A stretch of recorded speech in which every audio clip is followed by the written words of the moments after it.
أعوذ بالله من الشيطان الرجيم بسم الله الرحمن الرحيم وتلك الأمثال نضربها للناس وما يعقلها إلا العالمون. Salam alaikum wa rahmatullahi wa barakatuh. J'espère que vous allez bien. Bienvenue dans cette troisième vidéo de notre série Ramadan sur les paraboles du Coran. Ceux qui ne me connaissent pas, je m'appelle Hafsa, je suis psychologue, je suis aussi éternelle étudiante de sciences islamiques et mon travail à moi c'est de faire le pont entre la psychologie, la cognition, les neurosciences et ce qu'on va venir retrouver dans les sciences islamiques, le Coran par exemple. Cette série, elle est spéciale pour le mois de Ramadan. On a commencé dès la première semaine. On a parlé de la réceptivité du cœur, puis ensuite on a évoqué le processus de croissance spirituelle. On a compris que nos cœurs vont être amenés à recevoir différemment selon notre histoire, même si la révélation d'Allah subhanahu wa ta'ala, tout comme la pluie qui tombe partout et sans faire de distinction, nous touche tous de la même manière, on va être amenés à le recevoir différemment. On a aussi vu que cette foi, justement, elle va grandir par étapes, comme une plante qui va germer, puis se raffermir, puis donner des fruits. Si vous avez suivi les newsletters, vous avez aussi exploré les paraboles sur la gratitude comme étant un fertilisant spirituel ou sur la compréhension que les périodes de sécheresse sont tout à fait normales dans notre cheminement. Si vous ne le saviez pas, cette série de vidéos est complétée par un ensemble de newsletters qui apparaissent tous les lundis. Les liens sont dans la bio si vous voulez vous abonner ou recevoir les anciennes newsletters. Aujourd'hui, on va donc continuer dans ce cheminement et on va aborder quelque chose de beaucoup plus inconfortable. Quelque chose dont on ne parle peut-être pas assez, mais ô combien essentiel. On va parler de comment on sabote parfois nous-mêmes notre propre croissance. Je ne sais pas si vous avez déjà vécu ça, moi oui, cette sensation bizarre quand on commence à sentir qu'on progresse quelque part et on est hyper fier de nous et on se dit non là je suis sur une bonne lancée, que ce soit pour du sport, pour de la perte de poids, pour l'apprentissage du Coran, pour une salade régulière et qualitative. Et d'un seul coup, il y a quelque chose qui va arriver et qui va complètement tout gâcher. Cette autodestruction qui va arriver sans prévenir et on se dit purée mais je vais jamais y arriver. Encore une fois j'ai lâché, encore une fois j'ai gâché mes efforts. Ou pire encore quand on réalise qu'on a passé des années à construire quelque chose spirituellement et qu'en fait en quelques semaines, quand on n'est plus dans le même cadre, quand on n'est plus dans les mêmes obligations, on se rend compte qu'on a tout défait de nos propres mains. Et à ce moment-là on se demande mais à quel point ma foi était faible pour que tout s'effondre comme ça du jour au lendemain. C'est de ça dont on va parler aujourd'hui, parce que le Coran ne nous parle pas uniquement de croissance, il nous parle aussi des mécanismes par lesquels on peut être amené à détruire nos propres œuvres. Et psychologiquement, c'est assez fascinant parce que l'autosabotage, il est jamais conscient à partir du moment où il se produit. On va pas se dire, tiens, aujourd'hui je vais me lever, je vais gâcher des semaines, des mois, des années de travail. Non, on va être amené à le faire, mais on va se justifier. On va se convaincre nous-mêmes.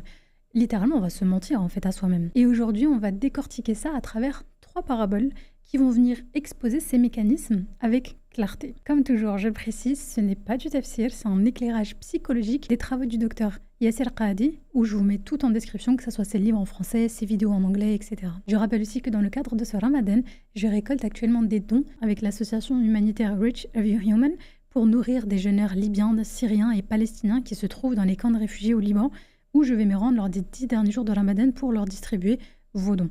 Même 1 euro compte, à la fois pour eux et pour vous. Donc si vous voulez participer et les aider, le lien est en description. Allons-y, rentrons dans le vif du sujet. La première parabole qu'on va étudier, c'est le verset 92 de Surat An-Nahl. ولا تكونوا كالتي نقضت غزلها من بعد قوة أنكاثا. Et ne faites pas comme celle qui défaisait brin par brin sa quenouille après l'avoir solidement filée. L'image qu'on a ici, c'est un acte incompréhensible. Imaginons, on est dans un atelier de tissage artisanal.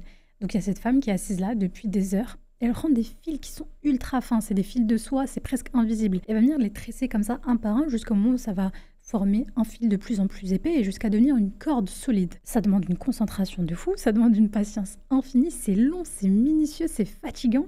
Et une fois qu'elle a fini tout ça, une fois qu'elle a mis tous ses efforts dans cette création-là, une fois que la corde elle est belle, elle est solide, elle est prête à servir, elle défait tout. Bras par bras, elle repart dans l'autre sens et elle détruit ce qu'elle vient de passer des heures et des heures à créer. Logiquement, on se dirait mais pourquoi faire ? Qui ferait ça ? Personne de sensé. Et pourtant, Allah utilise cette image pour nous décrire nous. Vous, moi, nous tous ici, pour décrire ce qu'on fait avec nos propres efforts spirituels. En psychologie clinique, l'auto-sabotage est un des phénomènes les plus fréquents, mais aussi le plus difficile à traiter. C'est un mécanisme de défense et pourquoi il est aussi difficile à traiter? Parce que la personne elle-même ne se rend pas compte qu'elle se sabote. Elle a l'impression d'agir rationnellement.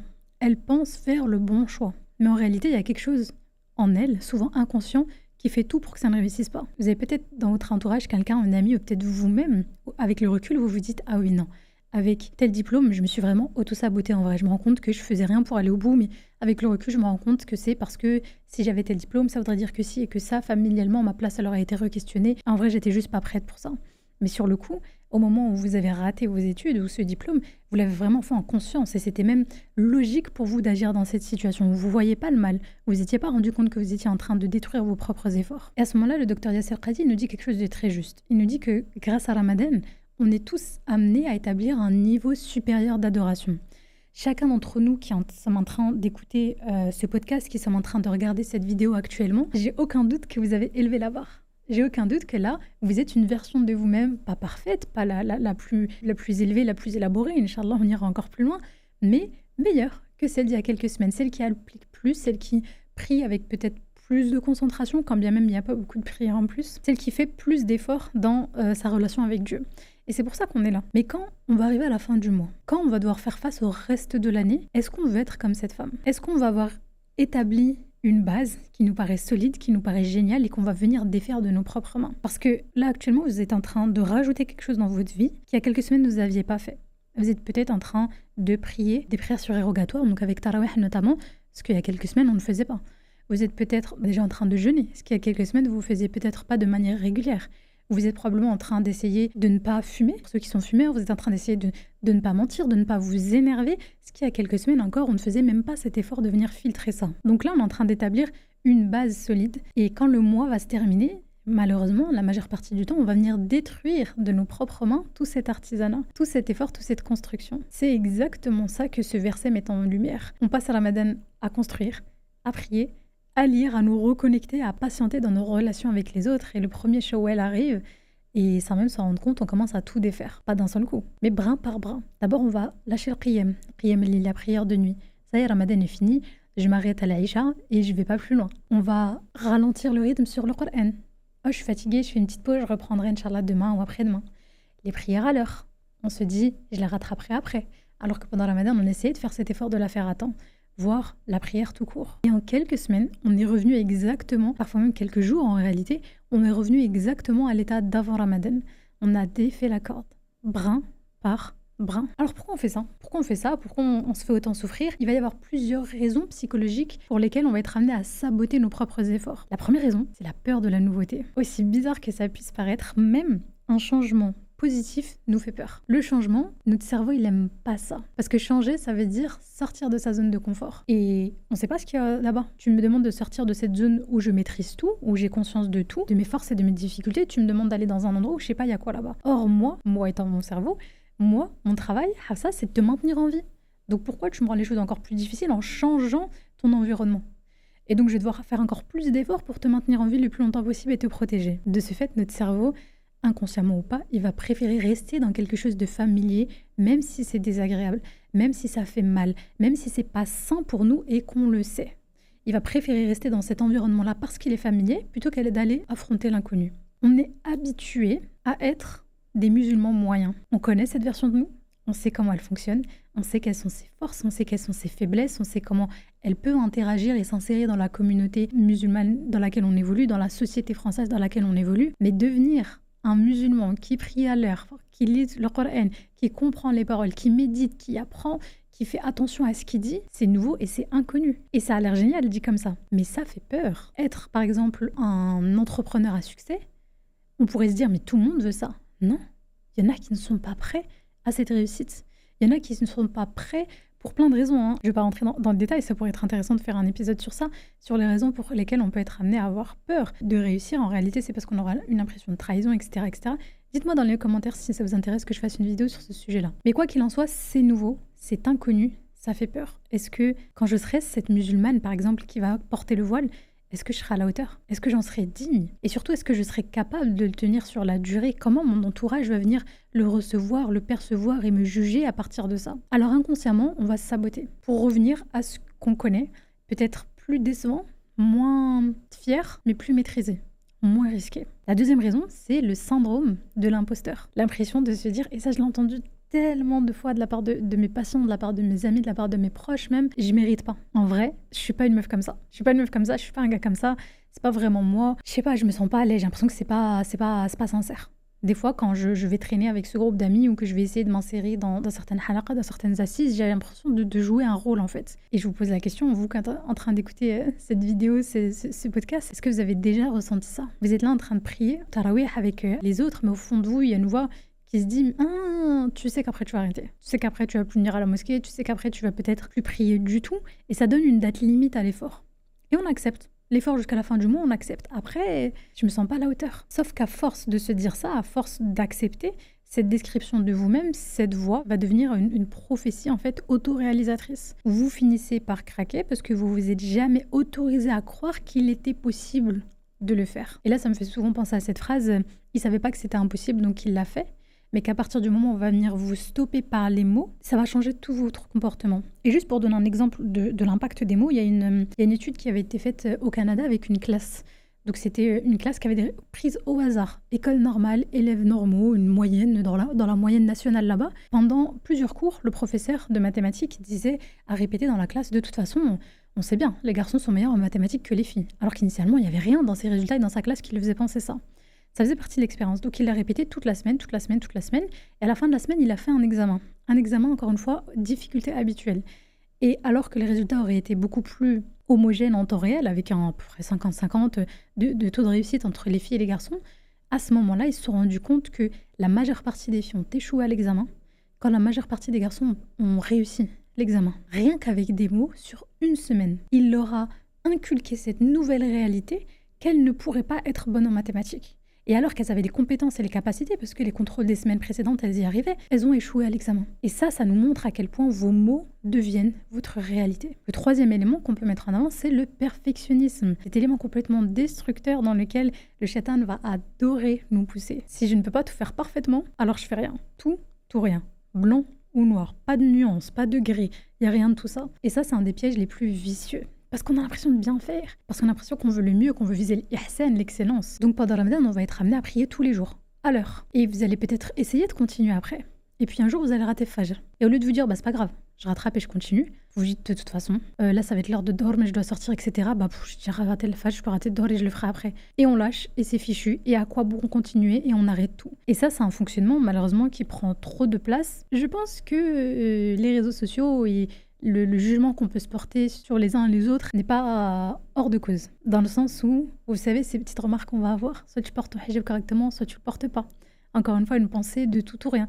Ça sert à rien que tu jeûnes si tu pries pas. Encore une fois, une pensée de tout ou rien. Et je suis pas en train de valoriser le fait de ne pas prier, mais ce sont deux actes d'adoration complètement différents sur lesquels il faudra qu'on rende des comptes chacun de leur côté. Or, annuler l'un parce qu'on n'a pas l'autre, c'est se faire une double peine. Et parfois, certains vont arriver jusque-là parce que les fausses croyances, les discours des membres de la communauté. On va retrouver ça dans le sport, par exemple. De se dire « Ah bah tiens, j'ai raté la séance de lundi, bah ça y est, hop, ça sert à rien, je vais manger ma pizza, comme ça, j'ai encore raté, je recommencerai lundi prochain. » Ce mindset, il va pas nous aider, on dit « Non, je suis exigeant ». C'est pas de l'exigence, c'est une forme d'auto-sabotage qui va être déguisée en vertu. Et encore une fois, on peut le retrouver dans tous les domaines, dans la spiritualité, dans le sport, dans le professionnel, dans le relationnel, etc. Et enfin, le quatrième fonctionnement qui pourrait expliquer pourquoi on en arrive là à défaire soi-même tout ce qu'on a construit, c'est le besoin inconscient de cohérence avec l'image de soi. En psychologie sociale, il y a un concept qu'on appelle la théorie de l'auto-cohérence. En gros, on a tous une image, une perception de soi-même. Et on fait tout, même inconsciemment, pour que nos actions restent cohérentes avec cette image. Si votre image de vous-même, c'est de vous dire « je suis quelqu'un qui est moyen spirituellement ». Genre, je fais de mon mieux, mais en vrai, j'arrive jamais à avoir un ramadan parfait, j'arrive jamais à avoir une foi suffisamment haute, je me frustre, franchement, ça m'énerve, j'arrive même pas à maintenir le fajr à chaque fois. Dès que le ramadan est fini, mon fajr, il disparaît aussi en même temps. Alors, quand bien même vous êtes en train de faire un bon ramadan, quand bien même vous êtes en train de mettre plein d'efforts, et des efforts qui vont payer, il y a une partie de nous qui va pas y croire, encore une fois, dans cette notion de « c'est quoi ça ? Ça correspond pas à l'image que j'ai de moi-même. Donc je vais la saboter pour revenir à cette image-là. Parce qu'être quelqu'un de constant, quelqu'un de régulier dans son adoration, c'est pas cohérent avec l'image que vous avez de vous. Et là, on se retrouve en dissonance cognitive. La dissonance cognitive, c'est quand nos valeurs, notre image, notre pensée diffèrent de nos actions. Donc elles ne s'alignent plus. Et si mon image de moi n'est pas cohérente avec mes actions, il y a deux choix possibles. Soit mes actions vont changer pour être cohérentes avec mon image, soit mon image de moi va changer pour être cohérente avec mes actions. Dans les deux cas, tant que je serai dans cette dissonance et que je ne serai pas alignée, ça va me provoquer un mal-être, ça va me provoquer de la souffrance. Donc je vais tout faire, et mon esprit va tout faire, qui n'aime pas la dissonance, il va tout faire pour qu'on se réaligne, soit dans ces nouvelles actions, soit dans cette nouvelle image de soi. Mais changer son image de soi, ça demande beaucoup d'énergie. Ça demande beaucoup d'énergie, ça demande beaucoup de courage, ça demande de se regarder dans la glace, ça demande de déconstruire un petit peu tout ce qu'on a cru et tout ce qu'on a pensé de soi pendant autant d'années depuis notre enfance. Alors que changer des actions, c'est beaucoup plus rapide. Alors comment on peut faire pour ne pas défaire cette corde ? Comment on peut faire justement, une fois qu'on a conscience de ces mécanismes et de ces fonctionnements qui vont se mettre en place, comment on peut faire pour les éviter ? Le docteur Yasser Qadhi, il nous dit protégez vos investissements, protégez vos efforts. Vous êtes parvenu là grâce à l'aide d'Allah, vous êtes ici grâce à l'aide d'Allah et vous êtes arrivé à ce niveau par l'aide d'Allah. Alors pourquoi on voudrait revenir à la case départ ? Et c'est vrai, pourquoi on voudrait revenir à la case départ ? On ne veut pas. On se rend compte que c'est quelque chose d'automatique, qui n'est pas conscient, qui a été mis en place dans un premier temps pour nous protéger, mais qui en réalité, au bout d'un moment, c'est plus fonctionnel. Peut-être que ça nous a protégés à un moment dans notre vie. Aujourd'hui, c'est plus fonctionnel et ça nous dessert plus qu'autre chose. Une fois qu'on a pris conscience de ça, comment on fait pour protéger ce qu'on a construit ? Le premier conseil qu'il nous donne, c'est d'anticiper le sabotage avant qu'il arrive. C'est-à-dire de réaliser dès maintenant, pendant qu'on est encore dans Ramadan, je sais que je vais avoir envie de tout lâcher après. Je le sais, je l'accepte, c'est ok.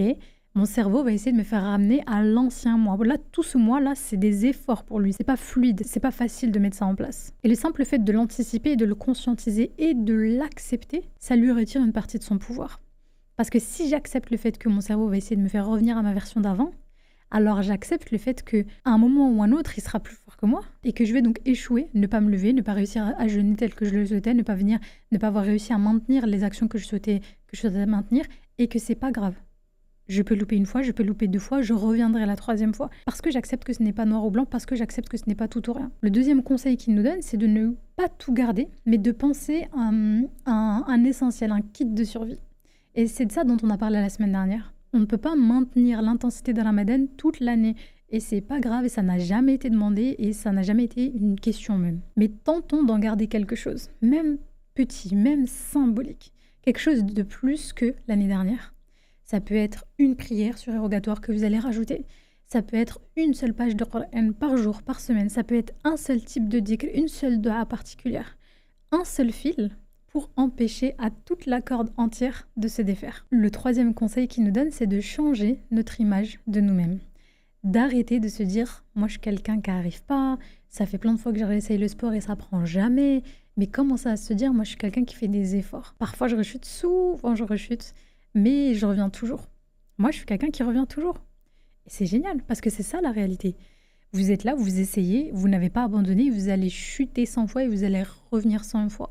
D'ailleurs, le problème en soi, c'est ça n'a jamais été de chuter. Allah subhanahu wa ta'ala, il nous a jamais demandé de ne pas échouer, il nous a jamais demandé d'être parfait, il nous a demandé de revenir à lui. Et par définition, pour revenir à lui, il faut avoir chuté, sinon on ne peut pas revenir. Donc les mots ont un pouvoir. La manière dont vous allez vous décrire deviendra votre réalité. J'interromps votre vidéo quelques minutes pour remercier le sponsor de cette série de vidéos Ramadan, Fruitopie. Fruitopie, c'est aujourd'hui le numéro 1 en France dans la plantation d'arbres fruitiers avec déjà plus de 56 000 arbres plantés à Madagascar. Planter un arbre avec Fruitopie, c'est s'offrir à soi-même une sadaqa jariya. Les fruits récoltés sont distribués aux familles nécessiteuses à Madagascar et chaque arbre planté continue donc de rapporter des récompenses des hasanats même après votre mort. Mais en plus de ça, chez Fruitopie, chaque plantation contribue aussi à créer de l'emploi. Aujourd'hui, ce sont plus de 200 personnes qui ont un métier et un salaire grâce à Fruitopie, ce qui leur permet de subvenir aux besoins de leur famille. Après votre plantation, vous allez recevoir une vidéo personnalisée sur WhatsApp sous 9 jours vous montrant votre arbre. Et pour ce mois béni de Ramadan, Fruitopie a ouvert la palmeraie Héritage. C'est un lieu où ne seront plantés que des dattiers pendant ce mois sacré et qui fermera ses portes après Ramadan jusqu'au prochain. Le dattier, c'est un arbre qui est cité dans le Coran Allah le mentionne notamment dans l'histoire de Maryam, Surat Maryam verset 25, et le prophète Mohammed sallallahu alayhi wa sallam en parle régulièrement dans sa sunna, notamment grâce à ses bienfaits pour la rupture du jeûne avec son fruit, les dattes. Est-ce que vous saviez qu'au-delà même du symbole, c'est un arbre qui est incroyable? Il peut vivre entre 60 et 100 ans, parfois même plus, et produit en moyenne 50 à 100 kilos de dattes par an. Imaginez toutes les personnes nourries et toutes les récompenses qui vont se multiplier sur des décennies et des décennies. Alors, si vous voulez planter votre dattier dans la palmeraie héritage, ne ratez pas cette opportunité.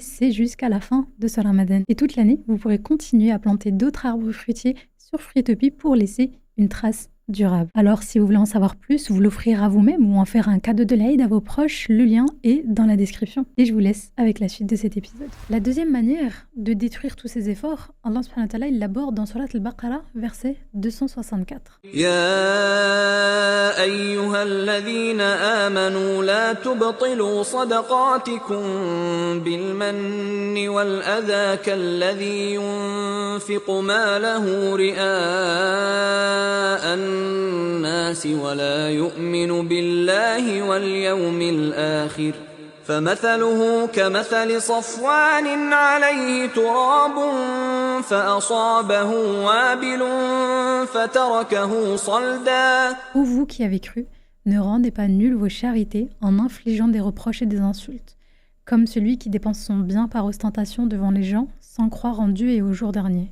Il ressemble à un rocher recouvert de terre et lorsque l'averse l'atteint, elle le laisse dénudé. Et c'est là donc notre deuxième parabole, l'illusion de la fertilité. Imaginons, on est dans le désert. De loin, il a l'air fertile. Il y a, je vois de la terre, je vois même un peu d'herbe et vous dites c'est parfait.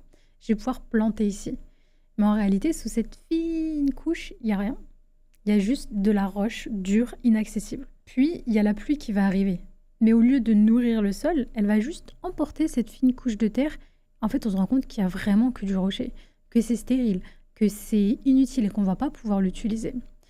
Allah, il utilise cette image pour décrire celui qui fait une bonne action, mais qui la détruit par son ignorance, qui l'invalide par son ego. Le docteur Yasser Qadi nous explique que lorsqu'Allah nous dit « si vous faites cela, vous avez détruit votre propre sadaqa », et le mot qu'il utilise dans ce verset, c'est le mot « batil », qui signifie littéralement « nul » et « non avenu ». Ça veut dire complètement nié, il a complètement disparu. Donc Allah, il nous dit que si vous faites une faveur et que vous pensez que vous êtes en train de rendre service à la personne en face de vous et que vous allez à un moment ou à l'autre le rappeler que vous lui avez rendu service directement, indirectement, alors en fait vous venez d'annihiler votre propre charité. Souvent, quand on fait une bonne action, on ne se rend pas compte qu'on l'invalide en temps réel par notre intention cachée. On va donner de l'argent à quelqu'un, c'est un acte très noble, mashallah. Mais 2 semaines plus tard, on va lui dire, même subtilement, même pour rigoler, heureusement que j'étais là, hein, sinon ça aurait été compliqué pour toi. Ou vous allez le raconter à quelqu'un d'autre. Personne n'aime les arrogants, mais d'une manière enrobée à quel point vous êtes quelqu'un de généreux. Et où, inconsciemment, vous allez attendre quelque chose de cette personne. Pas de l'argent en retour, mais, je sais pas, quelque chose d'où elle doit mieux me parler, elle doit être reconnaissante, elle doit être peut-être un peu plus disponible. Et à ce moment-là, avec cette petite action, cette petite intention, on vient d'annuler l'acte.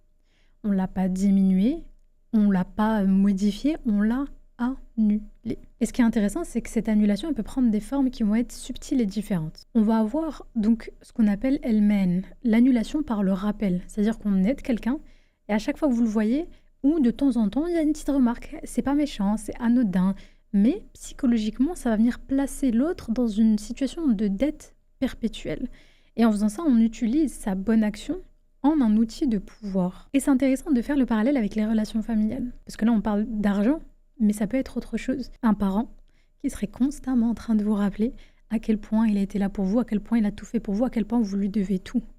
Ça aussi, c'est elle-même. Ça aussi, ça transforme sa bonne action en un outil de pouvoir pour obliger l'autre, l'enfant, à se placer ou à agir comme lui le souhaite. La deuxième, c'est l'annulation par le mépris un peu subtil, al-adha, on va se dire, c'est encore plus insidieux.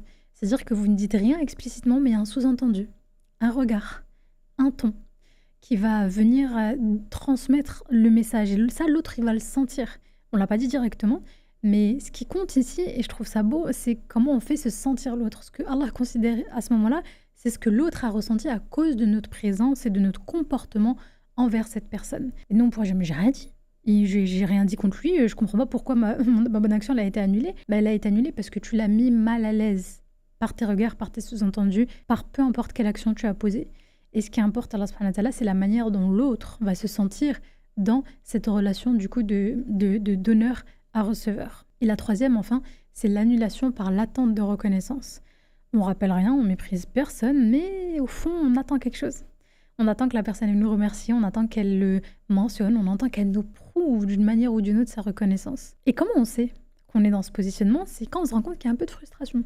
Ouais, franchement, cette amie, elle est venue, elle avait personne qu'elle connaissait dans ce collège ou dans cette fac. Moi, je suis venue, je l'ai aidée, machin, après tout ce que j'ai fait. Après, elle a rencontré l'autre et elle est partie. Genre, elle m'a plus jamais calculé. Ça, c'est pas bien, parce que là, on est en train de se rendre compte qu'il y a cette émotion qui sort de nous et qui montre qu'on attendait quelque chose en retour. On l'a pas fait vraiment pour Allah subhanahu wa ta'ala. Parce que cette frustration, elle va révéler une intention qui va être cachée.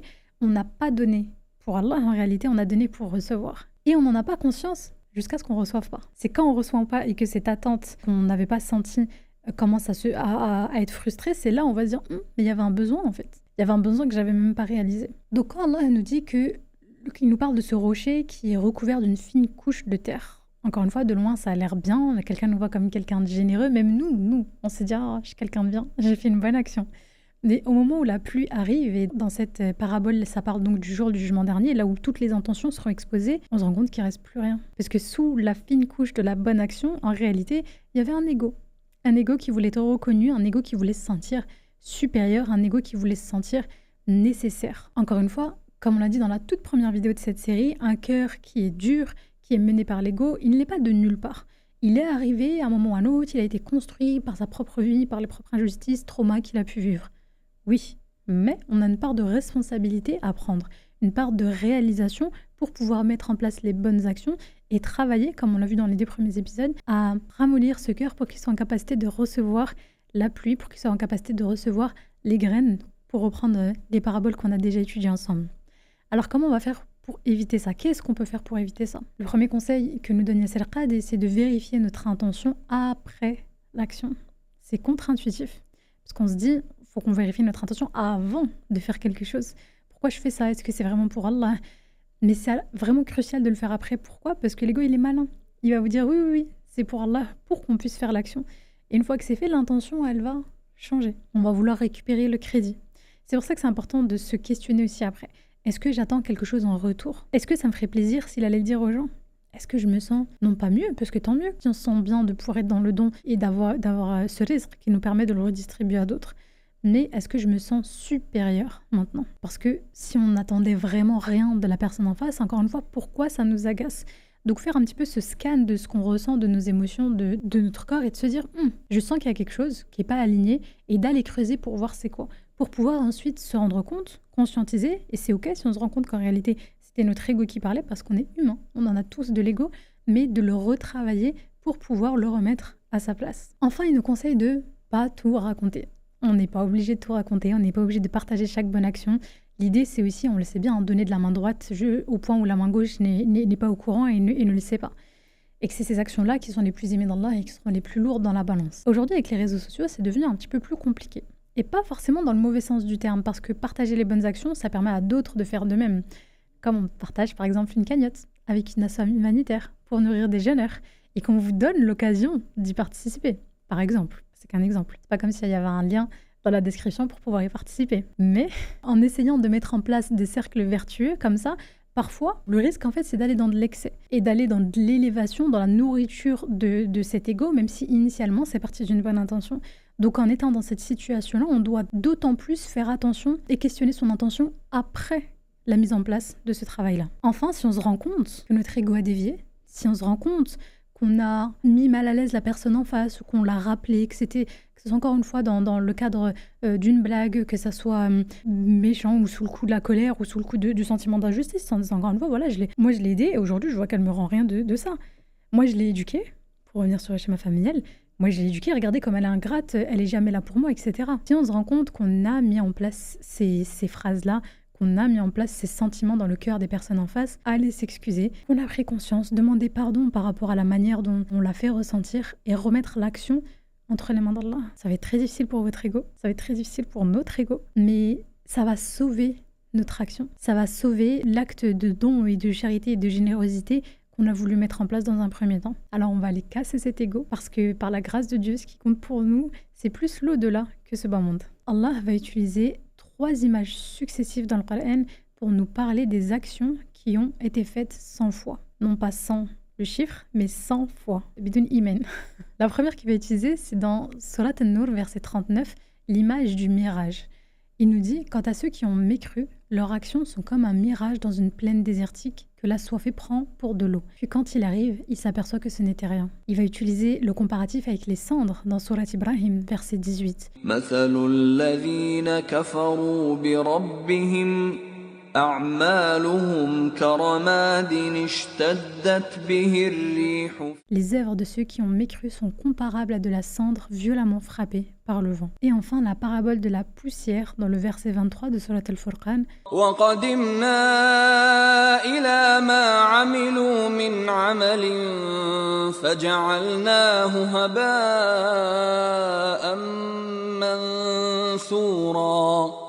Nous avons considéré l'œuvre qu'ils ont accomplie et nous l'avons réduite en poussière éparpillée. 3 images, elles ont un point commun. Elles donnent toute l'illusion d'être quelque chose alors qu'en réalité, il n'y a rien. Le mirage, ça ressemble à de l'eau, mais en vrai, c'est qu'un reflet. Les cendres, parfois, vues de loin, on a l'impression que c'est quelque chose de solide, mais au moindre vent, elles vont toutes disparaître. La poussière, c'est la même chose. Ça existe, mais ça n'a pas de substance. Attention, je précise que ces versets parlent spécifiquement de ceux qui ont mécru, ceux qui n'ont pas cru en Allah Azza wa Jal. Mais il y a quand même une leçon qu'on peut en tirer pour nous-mêmes.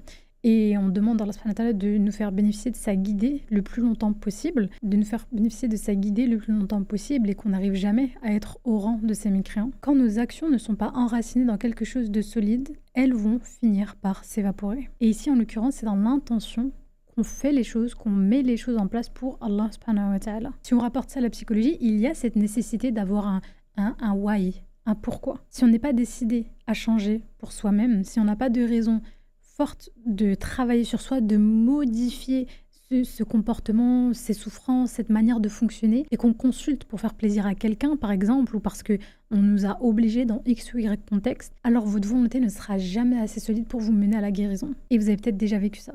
Le fait de faire plein de choses, d'être très très actif, on va prier, on va donner, on va jeûner, mais qu'au fond de vous, vous avez cette sensation de vide. Parce qu'on ne fait pas ça pour les bonnes raisons. Parce qu'on fait ça pour que les gens nous voient, consciemment ou non. Parce qu'on fait ça pour se sentir bien, pour se déculpabiliser. Parce qu'on fait ça pour compenser une culpabilité. Parce qu'on fait ça pour prouver quelque chose à quelqu'un, pour prouver quelque chose à soi-même. Parce qu'on fait ça en pensant que c'est le seul moyen d'appartenir au groupe auquel on va appartenir. Et un jour, on se réveille, on réalise que tout ça, c'était du vent, qu'on n'a rien construit de sincère, de réel et de durable sur le temps. En psychologie, ça a un terme. On parle de comportement compensatoire. C'est quand on fait quelque chose qui semble bien de l'extérieur, mais qui en réalité cache un problème plus profond. Par exemple, vous êtes hyper généreux financièrement, mais en vrai, c'est pour compenser le fait que vous êtes absent physiquement ou émotionnellement. Vous allez beaucoup prier, mais c'est par peur obsessionnelle de l'enfer et non pas par amour pour Allah. Vous allez beaucoup jeûner, mais en vrai, c'est plus pour vous punir et pour faire ressentir la faim et punir votre corps plutôt que par pure adoration. Ces actions de l'extérieur, elles ressemblent à de bonnes actions. C'est génial, c'est super. Mais en vrai, elles sont toxiques parce qu'elles ne viennent pas d'un lieu sain. Parce qu'elles ne viennent pas d'une raison, d'un why, d'un pourquoi durable. Et le problème, c'est qu'elles vont finir à un moment ou à un autre par s'effondrer. Elles ne sont pas durables, ça ne peut pas tenir dans le temps. On ne peut pas maintenir indéfiniment un comportement qui est motivé par la peur, par la culpabilité ou par le besoin de motivation. À ce propos, le docteur Yasser Qadi nous dit que celui qui fait quelque chose pour l'amour d'Allah sera récompensé par Allah. Et c'est une réalité très simple. Pourquoi celui qui a fait quelque chose pour autre chose qu'Allah recevrait la récompense d'Allah? Pourquoi celui qui fait quelque chose pour son ego ou pour les autres devrait être récompensé par Allah? Donc comment on peut s'assurer que nos actions ont de la substance? Commençons par se poser la question, est-ce que je le ferais si personne ne le savait? C'est une question niveau 1. Elle est facile. Si la réponse est non, on sait tout de suite que l'action n'est pas pour Allah. Est-ce que cette action me vide ou est-ce que cette action me remplit? Les actions qu'on fait pour Allah subhanahu wa ta'ala nous remplissent même si elles nous vident même si elles nous vident d'énergie ou même si elles nous vident d'argent, même si elles sont difficiles, elles nous remplissent le cœur, elles nous remplissent la foi, alors que les actions qui sont faites pour autre chose, elles nous vident parce qu'elles ne viennent pas nourrir notre âme et parce qu'elles se font sans logique, sans réelle motivation. Il faut accepter de faire moins mais mieux, parce qu'il vaut mieux une petite action sincère et régulière qu'une montagne d'actions vides. En conclusion, déjà dans un premier temps, j'espère que ça va, parce qu'aujourd'hui on a quand même parlé de quelque chose de pas très confortable, le fait de se retrouver face aux vraies raisons de ses actions. Et c'est jamais agréable de se voir vraiment dans un miroir, parce que l'être humain est ce qu'il est, tel que Dieu l'a créé, et qu'on a beaucoup de faiblesses, beaucoup de manquements, et que c'est pas l'image qu'on aurait voulu avoir de nous. Mais c'est nécessaire. C'est nécessaire de se contempler de face, c'est nécessaire de se voir après avec ses propres failles, parce qu'on sabote nos propres efforts, souvent sans s'en rendre compte. Comme on l'a vu aujourd'hui, telle la femme qui défait sa quenouille, on peut détruire ce qu'on a construit brin par brin si on ne fait pas attention à protéger nos acquis. La parabole du rocher sans terre nous apprend que les bonnes actions peuvent être annulées par notre arrogance et notre besoin de reconnaissance. Je tiens à préciser que ça part pas toujours d'une mauvaise intention. Parfois, c'est un besoin d'être aimé, besoin d'être admiré, besoin d'avoir une place, besoin de briller aux yeux de quelqu'un. Ça peut même partir d'amour, ça peut même partir d'un sentiment d'amour qui va être embelli par le shaitan et nous amener à de l'arrogance et nous amener à de l'ego. Quand Dieu nous dit dans le Coran que le shaitan a juré qu'il allait nous attaquer par devant, par derrière, par la droite, par la gauche, par en haut, par en bas, il blague pas. C'est vraiment son travail et il est à fond dedans. C'est un très bon professionnel dans son domaine. Ce qui veut dire qu'il y a des actions ou des ruses qu'il va mettre en place, on les verra même pas venir. C'est pour ça que c'est important de continuer à se questionner et de continuer à essayer de comprendre comment on fonctionne pour différencier ce qui va venir nous porter préjudice de ce qui va nous servir. On a aussi vu que les mirages, les cendres et les poussières sont venus nous rappeler que les actions sans intention sincère n'auront aucune substance, n'auront aucune utilité sur le long terme pour nous. Donc, la semaine prochaine, on va déjà conclure cette série avec un sujet d'espoir. Comment choisir sa direction malgré tout ça, malgré tout ce qu'on a appris là déjà depuis 3 semaines, avec à quel point ça peut être dur de recevoir le message, avec à quel point ça peut être dur d'appliquer correctement le message, comment faire son choix entre la lumière et l'obscurité. Et on va voir que c'est pas si facile que ça. C'est pas si instinctif que ça. Parce qu'après avoir parlé de réceptivité, de croissance et d'auto-sabotage, il nous reste cette question, vers où on va maintenant ? Où est-ce qu'on va avec toutes ces connaissances ? D'ici là, je rappelle que lundi prochain, la newsletter numéro 3 de cette série sera envoyée, qu'elle explorera les paraboles de l'érudit corrompu, des l'âne qui portent des livres et du savoir sans action. Si vous voulez en savoir plus sur ces paraboles, leur lien avec la psychologie et comment ça peut vous aider dans la vie du quotidien, le lien est en description pour s'abonner et se procurer les anciennes newsletters. Et je conclue en rappelant encore une fois la collecte pour Reach Every Human de 20 000 € pour pouvoir nourrir les jeûneurs dans les camps de réfugiés libanais. Qu'Allah nous protège de nous-mêmes, qu'Allah purifie nos intentions, qu'il accepte de nous ce qui est sincère même si c'est tout petit et qu'il nous aide à maintenir de la constance et de la consistance dans nos actions. Barakallahu fikum à tous, je vous souhaite de passer une très belle soirée, une très belle fin de semaine et je vous dis à très vite pour le dernier épisode de la série. Salam alaikum wa rahmatullahi wa barakatuh.